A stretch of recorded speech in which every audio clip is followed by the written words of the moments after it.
നമ്മുടെ ഏറ്റവും പ്രധാനപ്പെട്ട ക്ലാസ്സുകളിലേക്ക് നമ്മൾ കടക്കുകയാണ്.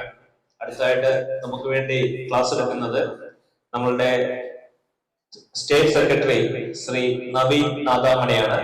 അദ്ദേഹത്തെ വേദിയിലേക്ക് സഹർഷം സ്വാഗതം ചെയ്യുന്നു.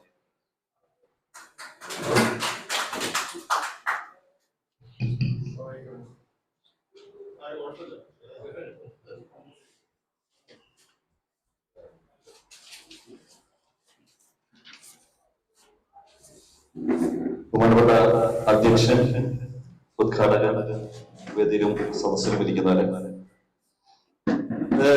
ഇപ്പൊ ജോയ്സാറ് പറഞ്ഞ പോലെ ഇതൊരു ശില്പശാലയാണ്, ഒരു രാഷ്ട്രീയ പ്രസംഗ വേദിയോ പ്രഭാഷണ വേദിയോ ഒന്നും അല്ല എന്നുള്ള ബോധ്യത്തിൽ തന്നെയാണ് ഞാൻ നിൽക്കുന്നത്.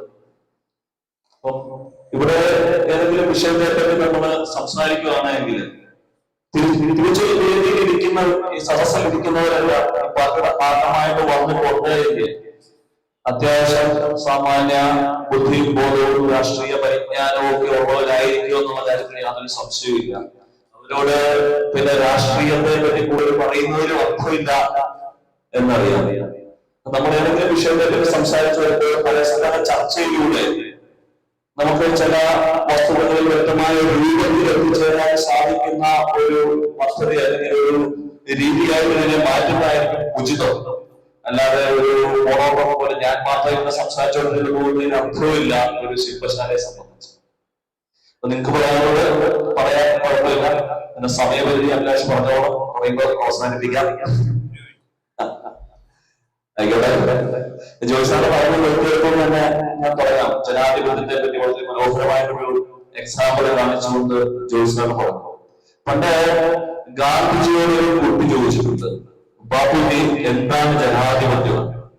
അത് ഗാന്ധിജിയോട് ഉത്തരവെന്ന് വെച്ചിട്ട്, നിങ്ങളൊരു ഓട്ട മത്സരത്തിൽ ജയിക്കുവാണെങ്കിൽ നിങ്ങൾ ജയിച്ചോ എന്ന് ചിന്തിക്കാതെ നിങ്ങളെ കൂടെ ചിലർ ഓടുന്നു എന്ന് കൂടെ ചിന്തിക്കുക. അതിലാണ് ജനാധിപത്യം എന്ന് പറയുന്നത്. കൂടെ ഓടാവുന്നത് മാത്രമാണ് അവിടെ ഓട്ട മത്സരം ഉണ്ടായെന്നായിരുന്നു. അത് ഈ മനുഷ്യരാശിയുടെ മുഴുവൻ വിജയങ്ങളിലും നമുക്ക് പറയാം. പരാജയത്തിന്റെ ഒത്തിരി കഥകൾ, പരാജയപ്പെട്ടവരുടെ കുറെ ചരിത്രങ്ങളാണ് മനുഷ്യരാശിയുടെ എല്ലാ വിജയങ്ങളും. ആ വിജയത്തിൽ ഒന്നാണ് ജനാധിപത്യം. ആ ഒരു ബോധമാണ് ജനാധിപത്യം എന്ന് പറയുന്നത്. കുറച്ചുകൂടെ പറയുകയാണെങ്കിൽ പണ്ട് സുകുമാരനോട് മോഹൻലാലിന് തമ്മിൽ ഒരു തർക്കമായ കാര്യമില്ല. മോഹൻലാലും സുകുമാരൻ ദിവസവും വാർത്താസമ്മേളനം സുകുമാർ എഴുതുന്നു, മോഹൻലാലിന്റെ സ്റ്റേറ്റ്മെന്റ് ഇറക്കുന്നു. എന്നിട്ട് എന്റെ കൂടി വിഗലാണെന്ന സുകുമാരനെ കൂടെ പൊക്കിക്കാണിച്ച് എടുത്തു പറയുന്ന സംഭവങ്ങളായിരുന്നു. അതില് ഒരു മാധ്യമം സുകുമാരനോട് ചോദിക്കുന്നുണ്ട്, നിങ്ങൾ എന്തിനാണ് ഇങ്ങനെ അനാവശ്യമായ തർക്കത്തില്ല മോഹൻലാൽ അനാവശ്യ തർക്കത്തിന് പോകുന്നു? അപ്പൊ സുകുമാരനോട് രസകരമായിട്ടുള്ള മറുപടി പറയുക, ഞാൻ പോകുന്നവരുടെ കുറച്ച് ചെടി കിടക്കുന്നുണ്ട്, എനിക്ക് രണ്ട് കാര്യങ്ങൾ ചെയ്യാം. ഒന്നീ ചെടി മാറ്റിട്ട് പോകാം, ഇല്ലെങ്കിൽ ആ ചെടിയെ ചവിട്ടാതെ വഴിമാറി എനിക്ക് സഞ്ചരിക്കാം. ഞാൻ വഴിമാറി സഞ്ചരിക്കാൻ ചെടി പറ്റില്ല, പക്ഷെ ഞാൻ ആ ചെടി വാരി മാറ്റാൻ പോകുകയാണെങ്കിൽ എന്റെ ചെടി പറ്റും, പക്ഷെ എന്റെ പിന്നാലെ വരുന്നവരുടെ മേൽ ആ ചെടി പറ്റില്ല. ആ ഒരു ബോധ്യമാണ് നമ്മൾ ജനാധിപത്യം ബോധ്യം എന്ന് പറയുന്നത്. ആ ബോധ്യത്തിൽ സഞ്ചരിക്കാൻ സമകാലികമായിട്ടുണ്ടായ ഇവിടെ തന്നെ ഉണ്ടായ വിഷയങ്ങളെയൊക്കെ ആ ഒരു ബോധ്യത്തിന്റെ അടിസ്ഥാനത്തിൽ തന്നെ നിങ്ങൾ എടുക്കണമെന്നുള്ളതാണ് എനിക്ക് പറയാനുള്ളത്. നമ്മള് എപ്പോഴും പറയും ഈ യെസ്റ്റർഡേസ് എക്സ്പീരിയൻസ് അല്ലെ, ഇന്നലെ നമ്മുടെ എക്സ്പീരിയൻസ് ആണ്, ഇന്ന് എക്സ്പെരിമെന്റ് ആണ്, നാളെ എക്സ്പെക്ടേഷൻ ആണെന്നുള്ളത് അല്ലെ. അപ്പൊ ഇന്നലത്തെ എക്സ്പീരിമെന്റ് ആ എക്സ്പീരിയൻസ് നമ്മൾ ഇന്നത്തെ എക്സ്പെരിമെന്റിൽ ഉപയോഗിച്ചാലാണ് നാളത്തെ എക്സ്പെക്ടേഷൻ നമുക്ക് പൂർത്തീകരിക്കാൻ സാധിക്കുക, അല്ലെങ്കിൽ നമ്മുടെ എക്സ്പെക്ടേഷൻ അനുസരിച്ച് കാര്യങ്ങൾ എത്തിക്കാൻ സാധിക്കുക എന്നുള്ളത്. ആ ഒരു പ്രോസസ്സാണ് നമ്മൾ ഇന്നലെ പറ്റിയുള്ള ബോധ്യം നമുക്കുണ്ടാകുന്നത്. ആ ബോധ്യത്തിന്റെ അടിസ്ഥാനത്തിലായിരിക്കണം ഇന്നത്തെ നമ്മുടെ പ്രവർത്തനങ്ങൾ. അതിൽ നിന്ന് നാളത്തെ സ്വപ്നങ്ങൾ നമുക്ക് പൂർത്തീകരിക്കാൻ സാധിക്കും. ആ രീതിയിലുള്ള പ്രോഗ്രാം തന്നെ നാമാത്മമായി മുമ്പോട്ട് കൊണ്ടുപോകുന്ന പ്രവർത്തനം.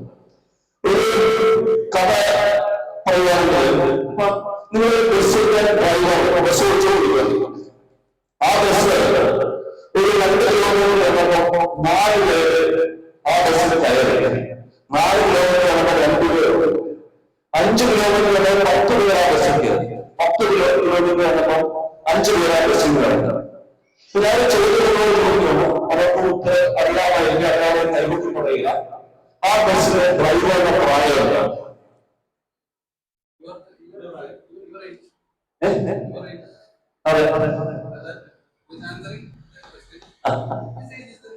അതെ അതെ അതായത് ഞാൻ ആ കഥ തുടങ്ങിയപ്പോ പറഞ്ഞു അല്ലെ, നിങ്ങളൊരു വണ്ടി ഓടിക്കുകയാണെന്ന് കരുതുക.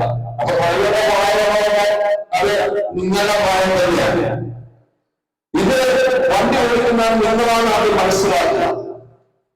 ഇത് കഥ ഒരു കഥ പറയുമ്പോൾ കഥ ഒരു സംഭവം ഇവിടെ തുടങ്ങിയെന്ന് മനസ്സിലാക്കുക. ആ തുടക്കം മനസ്സിലാക്കുക എന്നുള്ളതാണ് നമ്മളെ പലരും ശ്രദ്ധിച്ചെടുക്കുകയും ഈ ബസ്സിൽ എത്തുന്നത് കയറി എവിടേക്ക് എത്തുന്നത് ഇറങ്ങി ഈ എന്നാണ് നമ്മുടെ മനസ്സിലുള്ളത്. പക്ഷെ ഇത് എവിടെ തുടങ്ങി ആരാണ് ഏറിച്ചതായിട്ട് നമ്മൾ ചിന്തിച്ചിട്ടില്ല. അത് തന്നെയാണ് ആവാഹനം നമ്മൾ ചർച്ച ചെയ്യുന്ന വിഷയങ്ങൾ. ഈ യാത്രയിൽ എവിടെയൊക്കെ ആൾക്ക് ഇറങ്ങി ആർക്ക് കയറി എന്നുള്ളതാണ് നമ്മൾ ചർച്ച ചെയ്യുന്നത്. പക്ഷെ ഈ വണ്ടി ഓടിക്കുന്നത് ഞാനാണെന്ന ബോധ്യം നമുക്കില്ല എന്നുള്ളതാണ് സത്യം. ആ ബോധ്യമാണ് നമുക്കുണ്ടായത്.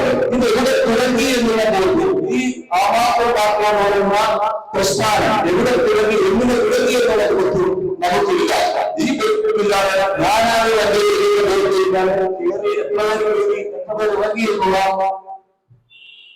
എത്ര പേര് കയറി എത്ര പേര് ഇറങ്ങി എന്നുള്ള കണക്കുകൾ മാത്രം നമ്മൾ നോക്കി പോകുമ്പോഴാണ് നമുക്ക് മാനസികമായിട്ട് ബുദ്ധിമുട്ടുണ്ടാകുന്നത്, മറ്റു വിഷമങ്ങളുണ്ടാകും. പലരും ചിന്തിക്കുക ഈ പ്രസ്ഥാനം രൂപപ്പെട്ടപ്പോൾ പറഞ്ഞ വാക്കുകൾ ഇതാണ്, മേ ഭി കേജ്രിവാൾ, മേ ഭി ആം ആദ്മി എന്നാണ്. അതുകൊണ്ടേക്കാൾ ആദ്യം ഇറങ്ങിയ തൊപ്പിയിലുള്ള വാക്കുകൾ ഇതാണ്, മേ ഭി കേജ്രിവാൾ, മേ ഹും കേജ്രിവാൾ, മേ ഹും ആം ആദ്മി. അങ്ങനെ എഴുതിയ തൊപ്പിയുമായിട്ടാണ്. അവിടെ ഞാൻ കേജ്രിവാളാണെന്നും ഞാൻ ആം ആദ്മി എന്ന് കരുതി പ്രവർത്തിക്കാൻ നമ്മൾ തുടങ്ങുന്നത് ഇതിന്റെ ഒന്നും ആവശ്യമില്ല. അവിടെ നമ്മൾ ആരാണ് കേജ്രിവാൾ എന്നാണ് ആദ്യം മനസ്സിലാക്കേണ്ടത്, എന്താണ് ആം ആദ്മി എന്നുള്ളതാണ് മനസ്സിലാക്കുന്നത്. ഈ ബോധ്യത്തിൽ നിന്ന് വേണം നമ്മൾ മുന്നോട്ട് പോകാനുള്ളത്. ചുരുക്കം നമ്മൾ പറയുകയാണെങ്കിൽ 1967 ഹരിയാനയിലെ ഹിസാർ എന്ന് പറയുന്ന സ്ഥലത്ത് ഒരു മനുഷ്യൻ വിദ്യാഭ്യാസം കഴിഞ്ഞ് ഖരഗ്പൂർ IIT ജോലിക്ക് പോയി. അത് കഴിഞ്ഞ് ടാറ്റാ സ്റ്റീലില് ഖരഗ്പൂർ IIT മെക്കാനിക്കൽ എഞ്ചിനീയറിംഗ് പാസ്സായതിനു ശേഷം ടാറ്റാ സ്റ്റീലിൽ ജോലിക്ക് പോയി. 1997 ഈ ജോലി രാജിവെച്ചു. അതിനുശേഷം മധ്യപ്രദേശിലെത്തും. പിന്നെ ശ്രീരാമകൃഷ്ണ മിഷനിലും നെഹ്റു യുവകേന്ദ്രയുടെ ഭാഗവും പ്രവർത്തിക്കുന്നു. അവിടെ നിന്ന് IAS എന്ന ഭാഗവും അല്ലെങ്കിൽ ഇന്ത്യൻ സിവിൽ സർവീസ് ഭാഗം എടുത്ത ആ ഭാഗത്തില് ഇന്ത്യൻ സിവിൽ സർവീസ് പരീക്ഷ പാസ്സാകുന്നു, IRS-കാരനാകുന്നു. ഈ IRS-ലെ ജോലി 2006 രാജിവെക്കുന്നു. രാജിവെച്ചിട്ട് പൊതുപ്രവർത്തന രംഗത്തേക്ക് ഇറങ്ങുന്നു. പൊതുപ്രവർത്തന രംഗത്തേക്ക് ഇറങ്ങുമ്പോഴത്തേക്ക് കൊണ്ട് അദ്ദേഹം പൊതുപ്രവർത്തന മേഖലയിൽ ചെയ്ത അദ്ദേഹത്തിന്റെ പ്രവർത്തികൾക്ക് ഇംഗ്ലീഷിയുടെ നോബൽ സമ്മാനം എന്നറിയപ്പെടുന്ന മാക്സസെ അവാർഡ് ലഭിക്കും. ഈ മാക്സസെ അവാർഡ് ലഭിച്ചപ്പോൾ പരിവർത്തനത്തോടെ ഒരു NGO-കൾ, ഈ NGO ജനങ്ങളെ പൗരബോധമായും മറ്റുമായിട്ടുള്ള പ്രവർത്തന വിവരാവകാശ പ്രവർത്തനങ്ങളൊക്കെ മുമ്പോട്ട് പോകുന്നു. മുമ്പോട്ട് വരുമ്പോൾ അഴിമതിയുടെ ഒരു പോരാട്ടം, ഈ പോരാട്ടത്തിന്റെ ഒരു പിന്നീടുള്ള രീതിക്ക് ആം ആദ്മി പാർട്ടി എന്ന് പറയുന്ന പ്രസ്ഥാനം 2019 രൂപപ്പെട്ടു. വെറുമൊരു കഥ എന്ന രീതിക്ക് വേണമെങ്കിൽ നമുക്ക് പറഞ്ഞു പോകാം. പക്ഷെ അരവിന്ദ് കെജ്രിവാൾ എന്ന് പറയുന്ന മനുഷ്യന്റെ ചിന്തകൾ, പ്രവർത്തികൾ അവിടെ നിന്ന് നമ്മൾ എടുക്കുന്നു. അരവിന്ദ് കെജ്രിവാൾ മെക്കാനിക്കൽ എഞ്ചിനീയറിംഗ് വിദേശത്ത് ചെയ്യാൻ പ്രാപ്തനായ ഒരു മനുഷ്യനാണ്. ഖരഗ്പൂർ IIT മെക്കാനിക്കൽ എഞ്ചിനീയറിംഗ് ഒരു മനുഷ്യൻ. പുള്ളി ടാറ്റാ സ്റ്റീൽ ഇന്ത്യയിൽ തന്നെ ജോലി ചെയ്തിരുന്നു. ടാറ്റാ സ്റ്റീൽ ജോലി ചെയ്യുന്ന സമയത്ത് ടാറ്റയുടെ തന്നെ NGOs അവരുടെ ഈ പാവങ്ങളെ സഹായിക്കുന്ന പദ്ധതികളൊക്കെ CSR ഫണ്ടിന്റെ പ്രോഗ്രാമുകൾ ചെയ്ത് ടാറ്റയുടെ പദ്ധതികളുണ്ട്. അതിന്റെ ഭാഗമായിട്ട് ചില പ്രോഗ്രാമുകൾ കണ്ടപ്പോഴത്തേക്ക് പുള്ളി അതിനെപ്പറ്റി കൂടുതലും മനസ്സിലാക്കിയപ്പോഴത്തേക്ക് ഈ സാധാരണക്കാരായ ജനങ്ങളുടെ വിഷമതകളും ഇതിനെപ്പറ്റി മനസ്സിലാക്കുകയും അതിനെപ്പറ്റി കൂടുതൽ അറിയണം. ഇന്ത്യയിൽ ഏറ്റവും നല്ല മതോപദേശവുമായിട്ട് ചേർന്ന് പ്രവർത്തിക്കുകയാണെങ്കിൽ അതിനെപ്പറ്റി അറിയാൻ സാധിക്കുമെന്ന് കരുതുന്നു. അപ്പൊ അങ്ങനെ സാധാരണക്കാരായ വ്യക്തികളുടെ വിഷമങ്ങൾ അറിയുക എന്ന ലക്ഷ്യത്തോടുകൂടി മതോപദേശയിൽ പ്രവർത്തിക്കുന്നു. അതിൽ ശ്രീരാമകൃഷ്ണൻ മിഷന്റെ ഭാഗമാകുന്നു, നെഹ്റു യുവകേന്ദ്രയുടെ ഭാഗമായി വരുന്നത്. അപ്പോഴാണ് അരവിന്ദ് കെജ്രിവാൾ മനുഷ്യന് മനസ്സിലാകുന്നത് ഇവിടെ എന്ത് കാര്യങ്ങൾ നടപ്പിലാക്കണമെങ്കിലും ബ്യൂറോക്രസിയിലൂടെയാണ് ഇവിടെ കാര്യങ്ങൾ നടപ്പിലാക്കുന്നത്. അങ്ങനെയാണെങ്കിൽ താങ്കൾ ബ്യൂറോക്രാറ്റ് ആയിക്കൊണ്ട് ആ കാര്യം നടപ്പിലാക്കാനുള്ള ശ്രമങ്ങൾ നടത്താമെന്ന് ചിന്തിക്കുന്നു. അങ്ങനെ ഒരു ബ്യൂറോക്രാറ്റ് ആകുന്ന രീതിക്കാണ് സിവിൽ സർവീസിന്റെ ഭാഗമാകുന്ന IRS എഴുതിയെടുത്ത ഇന്ത്യൻ റവന്യൂ സർവീസ്. ഈ റവന്യൂ സർവീസിൽ എത്തിപ്പെട്ടാണ് അഴിമതിയിൽ മുങ്ങിക്കുറിച്ച ഇന്ത്യൻ ബ്യൂറോക്രസിയെ പറ്റി അരവിന്ദ് കെജ്രിവാളിന് ബോധ്യമുണ്ടാവും. ആ വിവരാവകാശ നിയമത്തെ ഉപയോഗിച്ചുകൊണ്ട് എങ്ങനെ ഉപയോഗിക്കണമെന്ന് ജനങ്ങളെ പഠിപ്പിച്ചുകൊണ്ട് ഇവിടുത്തെ സർക്കാർ സംവിധാനങ്ങളെയും ഭരണകൂടങ്ങളെയും എങ്ങനെ ചോദ്യം ചെയ്യണമെന്ന് ജനങ്ങൾ രണ്ടു പ്രാവശ്യം പറയുകയുള്ളൂ. ഒന്ന് സ്വാതന്ത്ര്യം, രണ്ടാമത് എന്ത് സ്വാതന്ത്ര്യം പറഞ്ഞു? ഇന്ത്യക്ക് സ്വാതന്ത്ര്യത്തിന്റെ ദിവസം, ബ്രിട്ടീഷ് രാജ്യത്ത് നിന്ന് ഇന്ത്യ സ്വതന്ത്രമായ ദിവസം. എന്താണ് റിപ്പബ്ലിക് എന്ന് വെച്ചു? ഭരണഘടന നിലവിൽ വന്ന ദിവസം എന്ന് വെച്ചാൽ റിപ്പബ്ലിക് കൊണ്ട് ഉദ്ദേശിക്കുന്നത് ഭരണഘടന നിലവിൽ വരിക എന്നുള്ളതാണോ? ഗവൺമെന്റ് ദിവസം ഇന്ത്യ പക്കത്താണ് ദിവസമുള്ളൂ, സ്വയംഭരണം കിട്ടുന്ന ദിവസം അല്ലേ?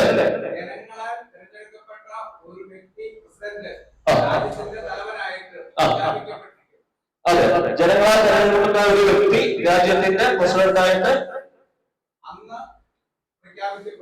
അന്ന് പ്രഖ്യാപിക്കപ്പെട്ടു. ഓക്കെ,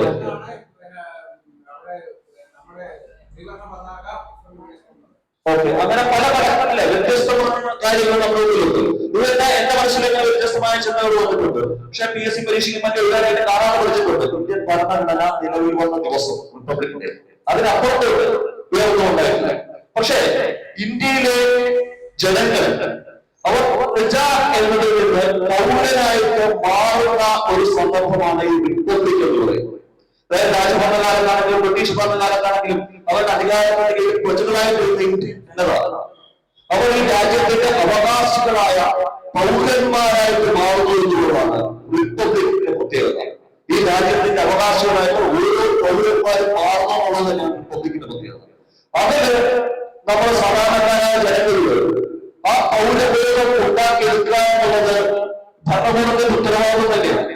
ആ ഉത്തരവാദിത്വം കൃത്യമായി ഭരണകൂടങ്ങൾ ചെയ്തു കൊണ്ടുപോകുന്നതാണ് അതിന്റെ ഒരു വസ്തുത. നമ്മൾ ഇന്ന് സർക്കാർ ഓഫീസുകളിൽ അപേക്ഷ കൊടുത്ത് അവരുടെ പുറകെ നടന്ന് കാല് വെച്ച് കാര്യങ്ങൾ നടത്തിയെടുക്കേണ്ടവരാണെന്നുള്ള ഒരു പ്രചാരണം ഇന്നും മനസ്സിൽ കൊണ്ട് നടക്കുന്നവരാണ്.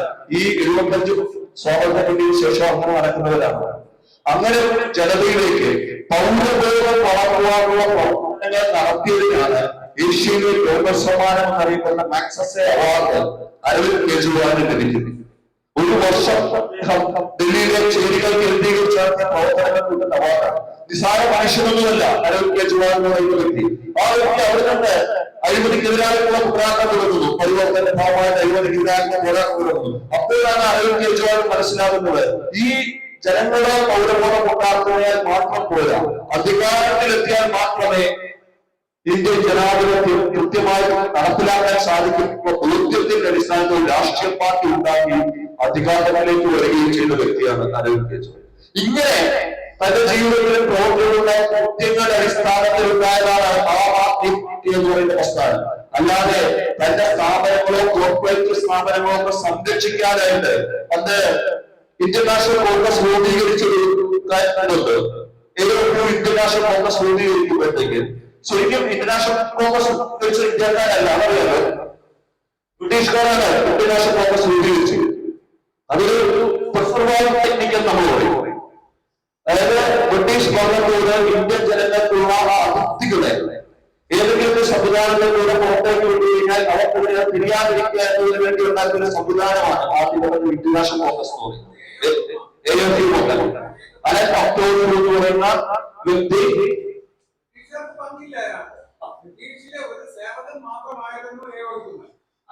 ജനങ്ങളിലെ ബ്രിട്ടീഷ് ഭരണത്തിലെ പങ്കാളിയാകാനും അവരോട് എന്തെങ്കിലും ഇറങ്ങി മേടിച്ച് നമ്മുടെ ഈ നമ്മുടെ 1900 വരെ ഇത് യാതൊരു തരത്തിലും മൂവ്മെന്റ് 1906 ഇത് ഒരു മൂവ്മെന്റ് ഗ്രൂപ്പായിട്ട് മാറുന്നത്.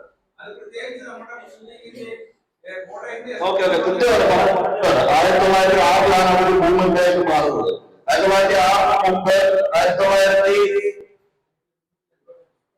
1989 ലാഹോർ കോൺഗ്രസിലാണ് കൃത്യമായിട്ടും അത് ഒരു ഇന്ത്യയുടെ ദേശീയ പ്രസ്ഥാനമായിട്ട് രൂപപ്പെട്ടു വരുന്നത്.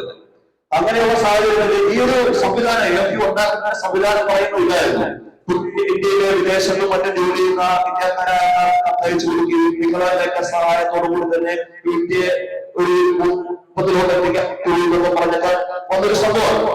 അതിന് യൂസ് ചെയ്ത മനുഷ്യരെ യൂസ് ചെയ്ത വിഷവാൻ ടെക്നിക്ക് ഇതായിരുന്നു. ആ പ്രതിഷേധങ്ങളെ ഏതെങ്കിലും സംഘടനയുടെ പുറത്തു ഈ സംഘടന കൃത്യമായ നിയന്ത്രണം നമുക്കുണ്ടായിരിക്കണം, ഇതനുസരിച്ച് പ്രവർത്തിക്കുന്ന സംഘടനയായിരിക്കും നമുക്ക്. അതേ രീതിയിലാണ് ചില രാഷ്ട്രീയ പ്രസ്ഥാനങ്ങളുള്ള അടവുകൾ വന്ന വലിയ കൂടുതലൊന്നുമല്ല അവരെ രാഷ്ട്രീയ പ്രസ്ഥാനം ഉണ്ടാകും. തങ്ങളുടെ കോർപ്പറേറ്റ് താല്പര്യങ്ങൾ സംരക്ഷിക്കുവാനായിട്ട്, തങ്ങളുടെ പ്രദേശത്തുള്ള ജനങ്ങൾ തങ്ങൾ എതിരാകാതിരിക്കാനായിട്ട് തങ്ങളുടെ കയ്യിലുള്ള CSR ഫണ്ടും മറ്റും അവരിലോട്ട് ഒരിക്കലും ഗവൺമെന്റ് കണ്ടെത്തുന്ന പണം കൊടുത്തല്ല ചെയ്യുന്നത്.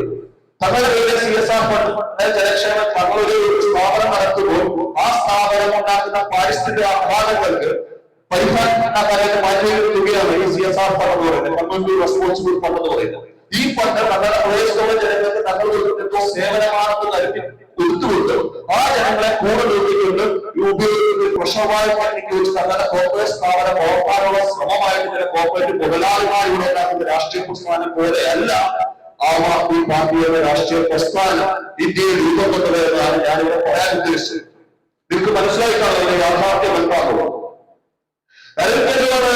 മുമ്പോട്ട് പ്രസ്ഥാനമായിട്ട് മുമ്പോട്ട് വന്നപ്പോഴത്തേക്ക് ഇതിന്റെ അടിസ്ഥാന ആശയം എന്ന് നമ്മളൊക്കെ പറയുമ്പോൾ ആം ആദ്മി പാർട്ടിയുടെ അടിസ്ഥാന ആശയം സാറിവിടെ സൂചിപ്പിക്കുകയുണ്ടായി. സ്വരാജ്, അതെ അതെ, സ്വരാജ് എന്ന് പറയുന്ന അടിസ്ഥാനം. പക്ഷെ സ്വരാജ് അരവിന്ദനോടാണ് ആദ്യമായിട്ട് പറഞ്ഞത്.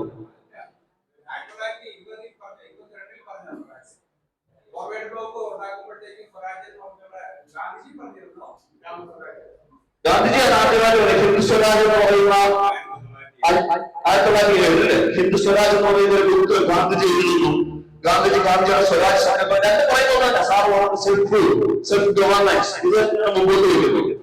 ഗാന്ധിജി മുമ്പോട്ട് വെച്ച ആശയം ഹിന്ദു സ്വരാജിലൂടെ മുമ്പോട്ട് ആശയം അരവിന്ദ് കെജ്രിവാൾ മുമ്പോട്ട് വെച്ച ആശയവും രണ്ടും അതിന്റെ ഒരു ഊർജ്ജങ്ങളിലും വസ്തുതകളിലും വ്യത്യസ്തം തന്നെയാണ് ആശയം എന്ന് പറയുന്നത്. ഗാന്ധിജി മുമ്പോട്ട് വെച്ച ആശയം എന്ന് പറയുന്നത് ഒന്ന് വികേന്ദ്രീകരണം, രണ്ട് സ്വയം പര്യാപ്തതയാണ്, പിന്നെ മൂല്യങ്ങളെ പറ്റി അഹിംസയും സത്യവും മൂല്യങ്ങളായിട്ട് മുമ്പോട്ട് പോകുന്നതാണ്. അതായത് എങ്ങനെ ഒരു ഗവൺമെന്റ് സംവിധാനം ഇവിടെ പ്രവർത്തിക്കണമെന്നുള്ളതാണ് ഗാന്ധിജി മുമ്പോട്ട് വെച്ച സ്വരാജ്. അവർക്കെതിരെ നേരെ തിരിച്ച് ഒരു ഗവൺമെന്റിനോട് ജനങ്ങൾ എങ്ങനെ പ്രവർത്തിക്കണമെന്നുള്ളതാണ് കേജ്രിവാൾ മുമ്പോട്ട് വെച്ച സ്വരാജ്. ആ സ്വരാജ് ഭരണവും പൗരന്റെ ഇടപെടൽ ആയിരിക്കണമെന്നുള്ളതാണ്. രണ്ട്, സർക്കാർ സംവിധാനങ്ങളെ ഉത്തരവാദിത്വ ബോധമുള്ളതാക്കി മാറ്റണമെന്നുള്ളതാണ്. ഗാന്ധിജി വികേന്ദ്രീകരണമാണ് പറഞ്ഞെങ്കിൽ കേജ്രിവാൾ പറഞ്ഞ പൗരന്റെ ഭരണത്തിൽ ഇടപെടലിനെ പറ്റിയാണ് പറഞ്ഞത്. അതേപോലെ തന്നെ ഗാന്ധിജി പറഞ്ഞത് ഈ സ്വയം പര്യാപ്തതയെ പറ്റിയാണെങ്കിൽ കേജ്രിവാൾ പറഞ്ഞത് ഉത്തരവാദിത്വത്തെ പറ്റി, ഭരണകൂടത്തെ എങ്ങനെ ഉത്തരവാദിത്വ ബോധമുള്ളതാക്കി മാറ്റുക എന്നുള്ളത്. ഗാന്ധിജി വെച്ച മൂല്യം അഹിംസയും സത്യവുമാണെങ്കിൽ കേജ്രിവാൾ മുമ്പോട്ട് വെച്ച ഒരു സുതാര്യമാണുള്ളത്. തികച്ചും വ്യത്യസ്തമാണ്. ഗാന്ധിജി രീതിയിൽ സ്വരാജ് പറഞ്ഞെങ്കിൽ കേജ്രിവാളെ ജനങ്ങളിൽ നിന്ന് എങ്ങനെ ഭരണകൂടത്തിലോട്ട് പോകുന്ന സ്വരാജ് അതിനെപ്പറ്റിയാണ് കേജ്രിവാൾ പറഞ്ഞത്. ആ മൂല്യമാണ് ആം ആദ്മി പാർട്ടി മുമ്പോട്ട് മൂല്യം എന്ന് പറയുന്നത്. അല്ലാതെ പല സ്ഥാപനവും പ്രദേശവും സംരക്ഷിക്കാനുള്ള മൂല്യമൊന്നുമല്ല. ഈ ജനതയെ സംരക്ഷിക്കാനുള്ള മൂല്യമാണ് ആം ആദ്മി പാർട്ടി മുമ്പോട്ട് വെച്ചത്. ആ മൂല്യത്തിൽ ഊന്നിയാണ് ആം ആദ്മി പാർട്ടി സഞ്ചരിച്ചുകൊണ്ടിരിക്കുന്നത്. അതുതന്നെയാണ് മറ്റ് രാഷ്ട്രീയ പ്രസ്ഥാനങ്ങൾ ഇന്ത്യയില് ഇപ്പൊ ഈ സ്വാതന്ത്ര്യത്തിന്റെ 65 വർഷങ്ങൾ പല രാഷ്ട്രീയ പ്രസ്ഥാനങ്ങൾ ഇന്ത്യയിൽ ഉണ്ടായിട്ടുണ്ട്. ഈ രാഷ്ട്രീയ പ്രസ്ഥാനങ്ങളുടെ അല്ലേ അത് തുടർന്ന് നാഷണൽ കോൺഗ്രസ് കമ്മ്യൂണിസ്റ്റ് പ്രസ്ഥാനങ്ങളിൽ നിന്നൊക്കെ തുടർന്ന് ഇങ്ങോട്ട് വന്നിട്ട് ഈ പാർട്ടികൾ ആശയപരമായ ഭിന്നതകൾ കൊണ്ട് ഇല്ലെങ്കിൽ പ്രാദേശിക വാദത്തിന് കൊടുത്ത് ഇല്ലെങ്കിൽ ജാതി വർഗീയ വാദത്തിന് കൊടുത്ത് പക്ഷെ ഒരു രാഷ്ട്രീയ പ്രസ്ഥാനത്തെ അത് മാലിന്യമാണെന്നതിനെ അതിനെ തീണ്ടാക്കാൻ അവർ നിർത്തിയിരുന്ന കുറച്ച് ആൾക്കാർ അവർ ഈ രാഷ്ട്രീയത്തിൽ ഇറങ്ങിയാൽ മാത്രമേ ഇതിനെ ശുദ്ധീകരിക്കാനാവൂ എന്ന് തീരുമാനിച്ചു. ഞാൻ നേരത്തെ സുമാറിയുടെ കാര്യം പറഞ്ഞാണ്. അപ്പൊ ഇറങ്ങുമ്പോൾ ചെറിയൊക്കെ പറ്റിയിരിക്കും. പക്ഷെ ആ മാലിന്യത്തിൽ ഇറങ്ങിയാൽ മാത്രമേ അതിനെ ശുദ്ധീകരിക്കാനാവൂ എന്നുള്ള ബുദ്ധിയുടെ അടിസ്ഥാനത്തിൽ ആ അഴിമതിക്കെതിരായ പോരാട്ടമാണ് ഒരു രാഷ്ട്രീയ പ്രസ്ഥാനമായിട്ട് രൂപപ്പെട്ടത്. അത് ജനങ്ങളെ എത്ര വേഗത്തിലാണ് അവരുടെ ഹൃദയങ്ങളോട് സ്വീകരിച്ചത് നമുക്കറിയാം. 10 വർഷം കൊണ്ട് 2 സംസ്ഥാനങ്ങൾ ഭരിക്കുന്ന 4 സംസ്ഥാനങ്ങളിൽ നിയമസഭാ സാമാജികരുള്ള ഏകദേശം 20-ന് മുകളിൽ തദ്ദേശ സ്വയംഭരണ സ്ഥാപന ജനപ്രതിനിധികളുള്ള ഒരു പ്രസ്ഥാനമായിട്ട് ആം ആദ്മി പാർട്ടി മാറി. വളരെ വേഗത്തിലാണ് മുമ്പോട്ട് പോകുന്നത്. ഓരോ വിഷയങ്ങളിൽ ആം ആദ്മി പാർട്ടി ഇടപെടലുകയുള്ളൂ. നമ്മൾ കണ്ടിട്ടുണ്ട് സമകാലീന രാഷ്ട്രീയത്തിന്റെ പശ്ചാത്തലത്തിൽ ആണെങ്കിൽ കർഷക സമരം അല്ലെ, ഇന്ത്യയിലെ ഇപ്പൊ ഏറ്റവും പ്രധാനപ്പെട്ട ഒരു സമരങ്ങളിൽ തന്നെയാണ് കർഷക സമരം. 2 വർഷങ്ങൾക്ക് മുമ്പ് ശക്തമായ കർഷക സമരം ദില്ലിയിലോട്ട് വന്നിട്ടുണ്ട്. അതിന്റെ തുടർച്ചയെന്നോടാണ് ഇപ്പോൾ ഉണ്ടാവുന്നത്. ആ സമയത്ത് കേജ്രിവാൾ എടുത്ത ചില തീരുമാനങ്ങൾക്ക് കർഷകർ ആദ്യം എതിരായിരുന്നു. കേജ്രിവാൾ എടുത്ത ചില നിലപാടുകൾ കർഷകരെതിരായിരുന്നു. അതായത് കേന്ദ്ര സർക്കാർ മുമ്പോട്ട് ചില നിർദ്ദേശങ്ങൾ വെച്ചു. ഡൽഹിയിലെ ചില രാഷ്ട്രീയ മൈതാനം പറ്റില്ല, ഡൽഹിയിലെ ചില ഗ്രൗണ്ടുകൾ നിങ്ങൾക്ക് ചെക്കുകളിൽ അവിടെ നിങ്ങൾ സമരം ചെയ്തുകൊണ്ടു പോകും. ഒരു വലിയ വിഭാഗം കർഷകരെ തയ്യാറായി. പക്ഷേ കേജ്രിവാൾ എന്നൊരു സ്റ്റേറ്റ്മെന്റ് കൊടുത്തു, ഡൽഹിയിലെ ഒരു സ്റ്റേഡിയവും ഇതിനായിട്ട് വിട്ടു വരത്തില്ല. കർഷകരെന്ന കേജ്രിവാളിനെതിരായിട്ട് പറയാൻ തുടങ്ങി. ഞങ്ങൾക്ക് സർക്കാർ വേദി കേന്ദ്ര സർക്കാരാണ് പറയുന്നത്, ഇപ്പൊ കേജ്രിവാളാണ് പറയുന്നത്, ആ വേദി പറയുന്നത്. കുറച്ചു കാലങ്ങളിൽ ആ സമരം ശക്തമായി വന്നപ്പോഴത്തേക്ക് നമ്മുടെ മലയാളം ന്യൂസ് ചാനലിൽ തന്നെ കേരളത്തിന്റെ വയനാട്ടിലെ PP ജോൺ എന്ന് പറയുന്ന ഒരു കർഷക നേതാവുണ്ട്. കർഷക സമരത്തിന്റെ ഭാഗമായിട്ടുള്ള കർഷക നേതാവ്. ആ കർഷക നേതാവ് പറഞ്ഞതുകൊണ്ട് ഞങ്ങൾ ആദ്യം കരുതിയത് കേജ്രിവാൾ ഞങ്ങളോട് നിലപാടുകൾ ഇങ്ങനെ ആയിരിക്കും എന്ന് കരുതുന്നത്. പിന്നീടാണ് കേജ്രിവാൾ എന്ന വ്യക്തിയുടെ ദീർഘവീക്ഷണം ഞങ്ങൾക്ക് മനസ്സിലായെന്ന്. അതായത് അവരുടെ സ്റ്റേഡിയങ്ങൾ തുറന്നു കൊടുത്തിരുന്നു എങ്കിൽ ഈ സമരക്കാർ ആ സ്റ്റേഡിയങ്ങളിൽ എത്തുകയും അതൊരു തുറന്ന ജയിലായി മാറുകയും അവിടെ നടക്കുന്ന സമരം പറയാതെ ഒതുക്കി നിർത്തുവാൻ ഈ സർക്കാർ സംവിധാനങ്ങൾക്ക് സാധിക്കുകയും ചെയ്തത്. ഇവർ നിലവിൽ തന്നെ നിന്നതുകൊണ്ടാണ് ആ സമരമായത്, ആ സമരം വിജയിച്ചത്. ആ ദീർഘവീക്ഷണം മനസ്സിലാക്കുവാനാണ് അവർക്ക് വിജയം വരെ കാത്തിരിക്കേണ്ടി വന്നു എന്നുള്ളതാണ് കേജ്രിവാൾ നിലപാട്. അത്ര ദീർഘവീക്ഷണത്തോടെ ഇന്ത്യൻ രാഷ്ട്രീയത്തിൽ കാണുന്ന ഒരു മനുഷ്യൻ തന്നെയാണ് കേജ്രിവാൾ എന്നുള്ളത്. അങ്ങനെ നേതാവിന്റെ ദീർഘവീക്ഷണത്തിന് പിന്നിൽ ആ നേതാവിനൊപ്പം അണിചേരുന്ന, അദ്ദേഹത്തിനൊപ്പം ചിന്തിക്കുന്ന, പ്രവർത്തിക്കുന്ന ഒരു വലിയ ഒപ്പമാണ് നമ്മൾ സഞ്ചരിക്കുന്നതെന്ന് നമുക്ക് അഭിമാനിക്കേണ്ടത്. അല്ലാതെ സ്വന്തം താല്പര്യങ്ങൾക്ക് വേണ്ടി അല്ലെങ്കിൽ രാഷ്ട്രീയ പ്രസ്ഥാനം ഉണ്ടാക്കിയതിന്റെ അടിമയായിട്ട് നമ്മൾ പോകുന്നില്ല. ഈ രാജ്യത്തെ രക്ഷിക്കുവാനായിട്ട് കൃത്യമായിട്ട് ദീർഘവീക്ഷണത്തോടെ പ്രവർത്തിക്കുന്ന ഒരു മനുഷ്യനിലാണ് നമ്മൾ എത്തിയിരിക്കുന്നത്. ആ മനുഷ്യൻ നേരിടുന്ന പ്രസ്ഥാനത്തിനൊപ്പമാണ് നമ്മൾ പോകുന്ന കാര്യത്തിൽ നമുക്ക് അഭിമാനിക്കാമെന്ന് യാതൊരു സംശയവും. അതുപോലെ തന്നെ ഇന്ത്യക്ക് നേരിടുന്ന ഏറ്റവും വലിയ പ്രശ്നം ഒന്ന് സാർ പറഞ്ഞിവിടെ ജനാധിപത്യത്തെ സംബന്ധിച്ച്. ജനാധിപത്യത്തിന്റെ ഇപ്പൊ അടുത്ത കാലത്തായിട്ടുണ്ടായ വിഷയങ്ങളൊക്കെ നിങ്ങൾക്ക് അറിയാവുന്നതാണ്. മലയാള പത്രമാധ്യമങ്ങൾ വളരെ പ്രാധാന്യത്തെ വാർത്തകളുണ്ടല്ലേ ചണ്ഡീഗഡിലേക്ക്. അതിനെപ്പറ്റി നിങ്ങൾക്ക് വ്യക്തമായിട്ട് അറിയാവുന്നതാണ്. മറ്റു ചില കാര്യങ്ങളൊക്കെ വർഗീയത എന്ന് പറയുന്നത് അല്ലെ, ഇന്ത്യയിൽ നേരിടുന്ന ഏറ്റവും വലിയ പ്രതിസന്ധി എന്ന് പറയുന്നത് വർഗീയതയല്ലേ. അതിനെപ്പറ്റി സംശയം ഉണ്ടാകുന്നു.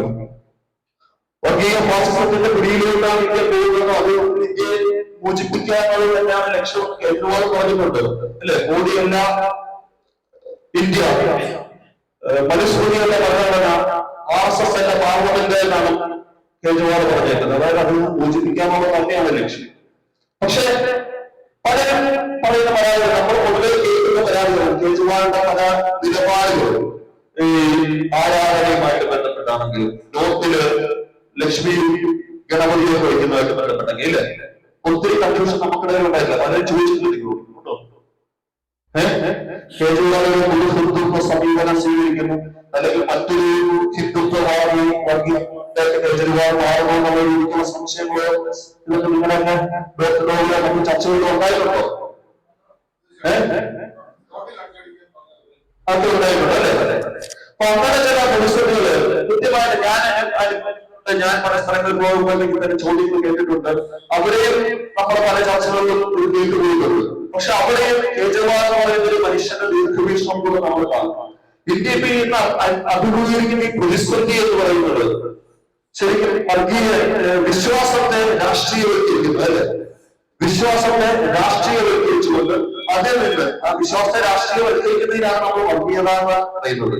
അതിൽ നിന്ന് രാഷ്ട്രീയ ലാഭം ഉണ്ടാക്കുന്ന അവസ്ഥയാണ് ഉണ്ടാവുന്നത്. വിശ്വാസമുള്ള നിസ്സാര കാര്യങ്ങളല്ല. ഇന്ത്യയിൽ 99% ആൾക്കാരും വിശ്വാസികളാണ്. ഒരു മതത്തിൽ അല്ലെങ്കിൽ മറ്റൊരു വിധത്തില് അവർ വിശ്വാസികളാണ്. അത് എത്ര വലിയ വിദ്യാഭ്യാസം കിട്ടിയെന്ന് പറഞ്ഞാലും ചന്ദ്രയാൻ പോലെ അയക്കുമ്പോഴും അതുപോലെ നാരങ്ങാൻ വേണ്ടി അയച്ചില്ല എങ്കിൽ എന്തെങ്കിലും സംഭവിക്കുമെന്ന് തരുന്ന തരത്തിലുള്ള വിശ്വാസത്തിന്റെ അക്തികളാണ് നമ്മുടെ ജീവിത രീതികൾ, നമ്മുടെ സംസ്കാരം, ഇതെല്ലാം നമ്മളെ അതിലോട്ട് കൊണ്ടുപോകുന്നു. അങ്ങനെ വിശ്വാസം അധികപ്പെട്ടിരിക്കുന്നതാണ് ഇന്ത്യ എന്ന് പറയുന്ന രാജ്യം. ഇന്ത്യ വന്ന ഇന്ത്യയിലെ പല രാജ്യങ്ങളും അവിടെ ഈ വിശ്വാസത്തെ രാഷ്ട്രീയത്തിൽ നിന്ന് ദൂരപ്പിച്ചാൽ മാത്രം നമുക്കുള്ള വർഗീയത ഇല്ലാതാക്കുന്നത്. വിശ്വാസം ഇല്ലാതാക്കിക്കൊണ്ട് ഇവിടെ വർഗീയത ഇല്ലാതാക്കാനുള്ള ഇല്ല. അല്ലേ? വിശ്വാസത്തെ ഈ രാഷ്ട്രത്തെ വേർതിരിക്കുന്നു. ആ വേർതിരിവ് അങ്ങനെ പോരാട്ടം ഇതിന് മുൻപിന്റെ നടന്നതാണ് നമ്മൾ നവോത്ഥാനം എന്ന് പറയുന്നത്. നവോത്ഥാന മുന്നേറ്റം വരുന്നത് കേരളത്തിൽ നവോത്ഥാന മുന്നേറ്റത്തിന്റെ നായകൻ അറിയിക്കുന്ന ആരാണ്? ശ്രീനാരായണ ഗുരു. നവോത്ഥാന മുന്നേറ്റത്തിന്റെ നായകൻ അറിയപ്പെടുന്നത് ശ്രീനാരായണ ഗുരു. ശ്രീനാരായണ ഗുരുവിന്റെ നവോത്ഥാന മുന്നേറ്റം പുള്ളിയുടെ വചനങ്ങളൊക്കെ തന്നെയാണ് അല്ലെ? ഒരു ജാതി ഒരു മതം ഒരു ദൈവ മനുഷ്യന് പിന്നെ കണ്ണാടി പ്രതിഷ്ഠ ഇവർക്ക് പ്രതിഷ്ഠയൊക്കെ നടത്തുന്നുണ്ട്. പക്ഷെ ശ്രീനാരായണ ഗുരു ആദ്യം നടത്തിയ പ്രതിഷ്ഠ എന്തായിരുന്നു? ആദ്യം നടത്തിയ പ്രതിഷ്ഠ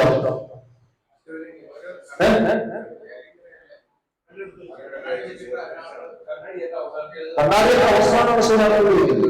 ആദ്യ അരുവിക്കരയില് ഒരു ശിവലിംഗ പ്രതിഷ്ഠയാണ് ശ്രീനാരായണ ഗുരു നടത്തുന്നത്. അരുവിക്കരയിൽ ഒരു ശിവലിംഗ പ്രതിഷ്ഠയാണ്. ആ ശിവലിംഗ പ്രതിഷ്ഠ നടത്തിയപ്പോഴത്തേക്ക് അന്നത്തെ ബ്രാഹ്മണികൾ അല്ലെങ്കിൽ ആ ഒരു മേൽത്തട്ടിലുള്ള ആൾക്കാര് അതിനെ ശക്തമായി മുന്നോട്ട് വരുമ്പോൾ ശ്രീനാരായണ ഗുരു പറഞ്ഞ വാക്കുണ്ട്. ഞാൻ പ്രതിഷ്ഠിച്ചത് ഈഴവ ശിവനെയാണ് ശ്രീനാരായണ ഗുരു പറഞ്ഞിട്ടുണ്ട്. കേട്ടിട്ടോ അങ്ങനെ സാധനം? അങ്ങനെ ശ്രീനാരായണ ഗുരു പറയുമ്പോൾ ശ്രീനാരായണ ആ ഒരു പ്രതിഷ്ഠ ശിവനെ പ്രതിഷ്ഠിച്ചു, പിന്നെ ഗണപതിയെ പ്രതിഷ്ഠിച്ചിട്ടുണ്ട്, പിന്നെ മുരുകനെ പ്രതിഷ്ഠിച്ചിട്ടുണ്ട്. അങ്ങനെ ഒത്തിരി പ്രതിഷ്ഠകൾ നടത്തി കഴിഞ്ഞിട്ടാണ് കണ്ണാടിയെ വളർത്തുന്ന പ്രതിഷ്ഠിക്കുകയും ഒരു ജാതി ഒരു മതം വാക്കുകളൊക്കെ മുന്നോട്ട് കൊണ്ടുവരുന്നത്. അവിടെ എന്തുകൊണ്ടാണ് ആദ്യം ശ്രീനാരായണ ഗുരു കണ്ണാടി പ്രതിഷ്ഠിക്കാൻ ശിവനെ തന്നെ പ്രതിഷ്ഠിച്ചത്? പിന്നാണ് വിഗ്രഹാരാധന ശ്രീനാരായണ ഗുരു എതിർത്ത് പോകുന്നത്. അന്ന് ഇതുതന്നെയാണ് അവസ്ഥ. വിശ്വാസികളാണ് എല്ലാവരും. തങ്ങൾക്ക് ആ ക്ഷേത്രത്തിന്റെ അകത്ത് കയറി ആരാധന നടത്താൻ സാധിക്കുന്നില്ല എന്ന് പ്രതിസന്ധി നേരിടുന്ന ഒരു അവർണ വിഭാഗമാണ് ഒരു വിശ്വാസികൾ തന്നെയാണ്. ആ വിശ്വാസികളെ നമുക്ക് ഒപ്പം ചേർത്താൽ മാത്രമേ എന്താണ് വിശ്വാസമെന്നും എങ്ങനെയാണ് വിശ്വസിക്കുന്നതെന്ന് അവരെ പറഞ്ഞ് മനസ്സിലാക്കാൻ സാധിക്കണമെങ്കിൽ ആ വിശ്വാസികളെ നമുക്ക് ഒപ്പം ചേർത്ത് ആ വിശ്വാസത്തെ സഞ്ചരിക്കുന്നത് വേണം. ശ്രീനാരായണ ഗുരു ശിവനെ പ്രതിഷ്ഠിച്ചപ്പോഴാണ് ശ്രീനാരായണ ഗുരുവിനൊപ്പം വിശ്വാസികൾ ചെയ്യുന്നത്. ആ വിശ്വാസികളാണ് ഗുരുഭക്തരായിട്ട് മാറുന്നതും. ശ്രീനാരായണ ഗുരു പറഞ്ഞ ഒരു ജാതി ഒരു ദൈവം എന്ന് പറയുന്ന വാക്കുകളൊക്കെ ഈ ലോകത്തിന്റെ മഹത്തായ വാക്കുകളാക്കി പിന്നീട് അവർ കൊണ്ടുപോവുകയും ചെയ്തു. അങ്ങനെ വിശ്വാസം മാത്രമുള്ള ഈ സമൂഹത്തിൽ വിശ്വാസങ്ങളെ ചേർത്ത് നോക്കി അവരൊപ്പം സഞ്ചരിച്ച് മാത്രമേ യാഥാർത്ഥ്യമായി അവർ ഉണ്ടാക്കാൻ പറ്റുള്ളൂ. അതിലൂടെ മാത്രമേ നമുക്ക് ഈ രാഷ്ട്രീയത്തെ വിശ്വാസത്തിൽ നിന്ന് വേർതിരിച്ച് വർഗീയതകളിൽ ഉണ്ടാക്കാൻ സാധിക്കുന്നത്. അതിനുള്ള പ്രവർത്തനങ്ങൾ തന്നെയാണ് അരവിന്ദ് കെജ്രിവാൾ ചെയ്തത്. അതുപോലെ ഉദാഹരണം നമുക്ക് പറയുകയാണെങ്കിൽ വൈക്കം സത്യാഗ്രഹകാലം അവിടെ ടി കൃഷ്ണപിള്ള CPM-ന്റെ ആദ്യത്തെ സെക്രട്ടറി ഇന്ത്യൻ കമ്മ്യൂണിസ്റ്റ് പാർട്ടി കേരളത്തിലെ കമ്മ്യൂണിസ്റ്റ് പാർട്ടി രൂപീകരിച്ചത് ടി കൃഷ്ണപിള്ളയുടെ പ്രയോഗത്തിലാണ്. അറിയാലോ? ടി കൃഷ്ണപിള്ള വൈക്കം സത്യാഗ്രഹ എന്ന് പറഞ്ഞൊരു വാക്കുണ്ട്. അറിയുമോ? ഉശിരുള്ള നായര് മണിയടിക്കുമ്പോൾ നിലനിൽക്കുന്ന നായരെ പുറത്തടിക്കുമെന്ന് പറഞ്ഞിട്ടുണ്ട്. ശ്രീകൃഷ്ണപിള്ള മണിയടിച്ചപ്പോഴത്തേക്ക് പുറത്തടിച്ചവരെ പറഞ്ഞതാണ്. അവിടെ ശ്രീകൃഷ്ണപിള്ള ഉപയോഗിച്ച രീതികൾ ഉശിരുള്ള നായര് എന്ന് പറഞ്ഞാൽ താനൊരു നായരാണ് എന്ന് സ്ഥാപിച്ചുകൊണ്ട് ആ സ്വത്വം സ്ഥാപിച്ചുകൊണ്ടാണ് ശ്രീകൃഷ്ണപിള്ള അവിടുത്തെ ജനങ്ങൾ വൈക്കം സത്യാഗ്രഹ വേദിയിലെ ജനങ്ങളെ അഭിസംബോധന. അതായത് താനൊരു നായരല്ല, ഞാൻ കമ്മ്യൂണിസ്റ്റാണ്, ഞാൻ എതിരാണ് എന്ന് പറഞ്ഞു അവിടെ ചെന്നില്ലെങ്കിൽ ആ ജനങ്ങളെ സംസാരിക്കാനായിട്ട് ശ്രീകൃഷ്ണപിള്ളയ്ക്ക് സാധിക്കില്ലായിരുന്നു. അവരെ സംസാരിച്ച് അവർക്കൊപ്പം ചേർന്ന് അവർക്കൊപ്പം സഞ്ചരിച്ചാണ് കേരളത്തിലെ ഇന്നത്തെ ഒരു വലിയ പ്രസ്ഥാനമാക്കി കമ്മ്യൂണിസ്റ്റ് പ്രസ്ഥാനത്തെ മാറ്റുന്നതിന് തുടക്കം കുറിച്ച ശ്രീകൃഷ്ണപിള്ള. അവരോട് അറിയിച്ചെടുത്ത രീതികളാണ് ഞാൻ പറഞ്ഞത്. എന്ന് വെച്ചാൽ ഞാൻ നേരത്തെ പറഞ്ഞില്ലേ നമ്മുടെ എക്സ്പീരിയൻസസ് എന്ന് പറയും. അവർക്കാണ് എക്സ്പെരിമെന്റുകൾ നടത്തുന്നത്, അവർക്കാണ് എക്സ്പെക്ടേഷനിലോട്ട് കൊടുക്കുന്നത് പറയുന്നത്. ആ എക്സ്പീരിയൻസുകളുടെ അടിസ്ഥാനത്തിൽ തന്നെയാണ് ഇപ്പൊ നടക്കുന്ന എല്ലാ എക്സ്പീരിയൻസുകളും അതൊരു ദീർഘകാല വീക്ഷണത്തോടെ ആ ലക്ഷ്യം വയ്ക്കുന്ന ആ ഒരു ഇന്ത്യയെ ലോകത്തിലെ ഏറ്റവും മഹത്തായ രാജ്യമായി നമ്പർ 1 അല്ലെ ഇന്ത്യ നമ്പർ 1 എന്ന കൺസെപ്റ്റിലൂടെ ഇന്ത്യ മഹത്തായ രാജ്യമാക്കാനായിട്ട് ആം പാർട്ടി കേജ്രിവാൾ ചെയ്യുന്ന ശ്രമങ്ങൾ നമുക്ക് ഇന്നലകളില് അല്ലെങ്കിൽ ഈ നവോത്ഥാനകാലം പണ്ട് ഇന്ത്യക്ക് സ്വാതന്ത്ര്യം കിട്ടിയിട്ട് നമ്മൾ ജനങ്ങളെല്ലാം ഈ പറയുന്നത് വളർന്നു വരുന്ന ഒരു അവസ്ഥയിലോട്ട് ഇന്ത്യൻ ജനതയെ കൈപിടിച്ചുകൊണ്ടുന്ന ഒരു കാലം എടുത്തു നോക്കുകയാണെങ്കിൽ സമാനമായ രീതിയിൽ തന്നെയാണ് ആം ആദ്മി പാർട്ടി കേജ്രിവാൾ സഞ്ചരിക്കുന്നത്. അത് ഇന്ത്യക്ക് വേണ്ടിയുള്ള പോരാട്ടമാണ്, ഏതെങ്കിലും ശക്തികൾക്ക് വേണ്ടിയുള്ള പോരാട്ടമല്ല. അങ്ങനെ ഒരു ധാരണ നിങ്ങൾക്ക് വേണ്ട. നിങ്ങൾക്ക് ധൈര്യമായിട്ട് ഈ കൊടുക്കുകയിൽ നിന്ന് കൈമുഷ്ടി ചുരുക്കി തന്നെ മുദ്രാവാക്യം വിളിക്കാൻ ഈ പ്രസ്ഥാനം ഈ രാജ്യത്തിന് വേണ്ടിയുള്ള പ്രസ്ഥാനം പ്രസ്ഥാനമാണ്, അല്ലെങ്കിൽ ഏതെങ്കിലും ഒരു ഗവൺമെന്റ് ശക്തിക്ക് വേണ്ടിയുള്ള പ്രസ്ഥാനമല്ലാതെ നിങ്ങൾ ധൈര്യമായിട്ട് ആരുടെ മുമ്പിൽ പറഞ്ഞോളൂ. അത് തന്നെയാണ് ഈ പ്രസ്ഥാനത്തിന്റെ പോക്ക്. ഇന്ത്യയിലെ ഏറ്റവും വലിയ രാഷ്ട്രീയ പ്രസ്ഥാനമായിട്ടുള്ള ാണ് ആ വാക്കുകൾ. അതിന്റെ തുടക്കമാണ് കുറിച്ചിരിക്കുന്നത്. പല ചർച്ചകളും നമ്മുടെ വാട്സപ്പുകളിലൊക്കെ പല രീതിയിലുള്ള ചർച്ചകളല്ലേ. അതിപ്പോ പാർട്ടിയെ പറ്റിയാകാം, നേതാക്കന്മാരെ പറ്റിയാകാം, എല്ലാം പലതരത്തിലുള്ള ചർച്ചകളൊക്കെ കാണുന്നത്. പലതരത്തിലുള്ള എല്ലാവരെപ്പറ്റിയും ആവശ്യത്തിൽ കൂടുതൽ അറിവുകളും വിവരങ്ങളും അതിന്റെ പുറത്ത് ഇങ്ങനെ ചർച്ച ചെയ്യാൻ പോവുകയാണ്. പ്രസ്ഥാനത്തെ പറ്റി ചർച്ച ചെയ്യാനൊന്നും നമുക്ക് സമയമില്ല. ബസ്സിൽ പോയാൽ കീറുന്നവരെ ഇറങ്ങുന്നവരെയൊക്കെ മാത്രം ചർച്ച ചെയ്യാനേ നമുക്ക് സമയമുള്ളൂ. ഈ പ്രസ്ഥാനത്തെ പറ്റി, പ്രസ്ഥാനത്തിന്റെ മൂല്യങ്ങളെ പറ്റി ചർച്ച ചെയ്യാൻ നമുക്ക് സമയമില്ല. അവിടുന്ന് നമ്മൾ തിരിച്ചു വരണം. ഒരു പഴയ വരികളുണ്ട്. ടി.എസ്. എലിയറ്റിന്റെ ഒരു വരി എന്ന് വെച്ചാൽ where is wisdom,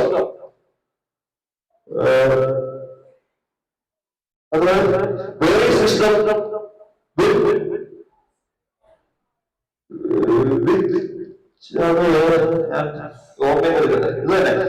Where is wisdom when knowledge overcomes it, and where is knowledge when information overcomes it? അതായത് എവിടെയാണോ വിജ്ഞാനം, അത് നമ്മുടെ അറിവുകൾ, അതിനെ എവിടെയാണ് വിവേകം, അവിടെ നമ്മുടെ വിജ്ഞാനങ്ങളെ അതിനെ തിന്നുതിരുമ്പോൾ നമ്മുടെ വിവേകം ഇല്ലാതാവുകയും കുറെ ഇൻഫർമേഷനുകൾ, വിവരങ്ങൾ മുമ്പോട്ട് വരുമ്പോഴത്തേക്ക് നമ്മുടെ ഈ വിജ്ഞാനം ഇല്ലാതായി പോകും എന്നുള്ള രീതിയുണ്ട്. അതായത് ആവശ്യത്തിനും അനാവശ്യത്തിനുമായ ഇൻഫർമേഷനുകൾ നമുക്ക് കിട്ടിക്കൊണ്ടിരിക്കുമ്പോൾ നമ്മുടെ അറിവുകൾ ഇല്ലാതായ ഇൻഫർമേഷന്റെ ചുറ്റും മാത്രം നമ്മൾ സഞ്ചരിച്ച് ഇൻഫർമേഷനെ മാത്രം പോകുന്നുണ്ട്.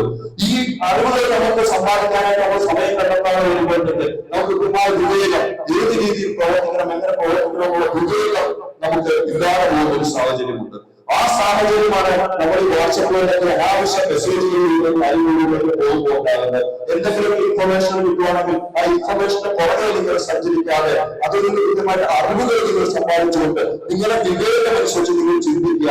അല്ലാതെ ആ മെസ്സേജുകൾ ഫോർവേഡ് അടുത്ത ഗ്രൂപ്പുകളിൽ കൊടുത്തുകൊണ്ട് അവിടുത്തെ ഫോർവേഡ് അടുത്ത ഗ്രൂപ്പുകളിൽ അറിവുകളുടെ ഉപായങ്ങളിലൂടെ ധാർമ്മിക മൂല്യവുമായ ചർച്ചകൾ അവരില്ലാതെ വരികയും ഈ ഇൻഫർമേഷന്റെ പുറത്തുള്ള രാവിലെ നമ്മൾ പോവുകയും ചെയ്യും. അത്തരം രാവിലെകൾ ഒന്നും വേണ്ട ഈ പ്രസ്ഥാനത്തെ സംബന്ധിച്ച് കൃത്യമായ മുമ്പോട്ട് പോകുന്ന പ്രസ്ഥാനമാണ്. അതിന്റെ വിവേകത്തോട് ചിന്തിക്കുക, അതിലേക്ക് വിജ്ഞാനം നിങ്ങൾ ഉണ്ടാക്കുക, ആ വിജ്ഞാനം നേടാനുള്ള അറിവുകൾ നിങ്ങൾ സമ്പാദിക്കുക, ഇൻഫർമേഷനുകൾ നിങ്ങൾ സമ്പാദിക്കുക, അനാവശ്യ ഇൻഫർമേഷനുകളെ നിങ്ങൾ പകഞ്ഞു മാറ്റുക. പ്രസ്ഥാനം മുമ്പോട്ട് പോകാൻ വേണ്ടി ഇൻഫർമേഷൻ മാത്രമായി നിങ്ങൾ മുമ്പോട്ട് പോകാൻ ആ വിജ്ഞാനം നിങ്ങളെ സംബന്ധിച്ച് സമ്പാദിച്ച് ആ വിവേകം നിങ്ങൾ ഉണ്ടാക്കുകയാണെങ്കിൽ ഇത് നല്ല രീതിയിൽ നിങ്ങൾ പ്രതീക്ഷിക്കുന്ന വേഗത്തില് ഇന്ത്യയില് കേരളത്തില് ഈ പ്രസ്ഥാനം മുമ്പോട്ട് വരും. ഏതൊക്കെ ശക്തികൾ നമുക്ക് ചുറ്റും സഞ്ചരിക്കുന്നുണ്ടോ ആ ശക്തികളെ പറ്റിയൊന്നും നമ്മൾ ചിന്തിക്കണ്ട.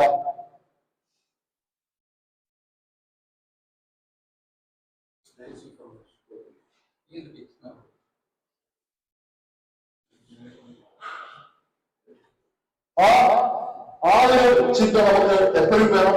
ഏതായാലും മറ്റു പലരും പല ആൽമരത്തിന്റെ ചുവട്ടില് വളരുന്ന ചില കളകൾ പോലെ കണ്ടാൽ മതി. ആ കളകൾ കണ്ടൊന്നും നമ്മൾ ഭയപ്പെടേണ്ട കാര്യമില്ല. ഇതൊരു വലിയ ആൽമരം പോലെ ഇവിടെ ഈ രാജ്യത്തിന് മുഴുവൻ തണലുവിരിക്കാൻ പോകുന്ന ഒരു പ്രസ്ഥാനമായിട്ട് പോവുകയാണ്. ഈ പ്രസ്ഥാനത്തിനൊപ്പം സഞ്ചരിക്കുന്നവരാണ്. നിസ്സാര ധൈര്യമൊന്നും പോരാ. ആ പാർട്ടി പ്രസ്ഥാനത്തിനൊപ്പം ഇന്നത്തെ ഇന്ത്യയിൽ സഞ്ചരിക്കണമെങ്കിൽ ചെറിയ ധൈര്യമോടൊപ്പം സഞ്ചരിക്കാൻ സാധിക്കില്ല. കാര്യമായിട്ട് പറയുന്നു, ഇന്ന് ഇന്ത്യയില് ഈ പ്രസ്ഥാനത്തെ തകർക്കാനായിട്ട്, അത് താഴെത്തട്ടിലുള്ള പ്രവർത്തകരെ തന്നെ വീടുള്ള നേതാക്കന്മാരെ തകർക്കാനായിട്ട് എല്ലാവിധ ഗൂഢാലോചനകളും ഗൂഢാലോചന സിദ്ധാന്തങ്ങളും ആസൂത്രണം ചെയ്തുകൊണ്ടിരിക്കുകയാണ്. അതിനിടയിൽ കൂടി തന്നെയാണ് നമ്മുടെ സഞ്ചാരം. ആ സഞ്ചാരത്തിൽ പ്രസ്ഥാനത്തോടൊപ്പം സഞ്ചരിക്കണമെങ്കിൽ അസാമാന്യ ധൈര്യം വേണം.